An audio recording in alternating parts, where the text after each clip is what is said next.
ইরানের মাটিতে আটকে পড়া মাত্র একজন পাইলটকে উদ্ধার করতে গিয়ে এবার আকাশ থেকে মাটিতে ছিটকে পড়ল যুক্তরাষ্ট্রের উড়ন্ত দুর্গ C-130 সুপার হারকিউলিস সামরিক বিমান। ইরান দাবি করছে তাদের চালানো সমন্বিত হামলায় ভূপাতিত হয়েছে এই মার্কিন গর্ব।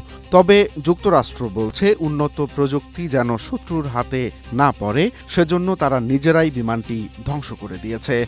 জানা যায় C-130 সুপার হারকিউলিস বিমানটি তার বিশাল ক্ষমতা ও টেকসই গঠনের জন্য বিখ্যাত। এটি দুর্গম এলাকা ও খুব ছোট রানওয়েতেও নামতে পারে। বিমানটিতে রয়েছে অত্যাধুনিক রাডার ও শত্রুর নজর এড়ানোর প্রযুক্তি। এছাড়া বিমানটি একসাথে অনেক সেনা, ভারী অস্ত্র ও রসদ বহনের ক্ষমতা এবং মাঝ আকাশে হেলিকপ্টারে জ্বালানি দেওয়ার বিশেষ ক্ষমতা রয়েছে। স্ট্রবেরি সুপার ডটেড ও ক্লাসিক ভ্যারিয়েন্ট সেন্সেশন জাগুক শিহরণ। এর আগে একটি F-15E যুদ্ধ বিমান বিধ্বস্ত হওয়ার পর নিখোঁজ ক্রুকে উদ্ধারে বিশেষ অভিযানে নামে মার্কিন বাহিনী।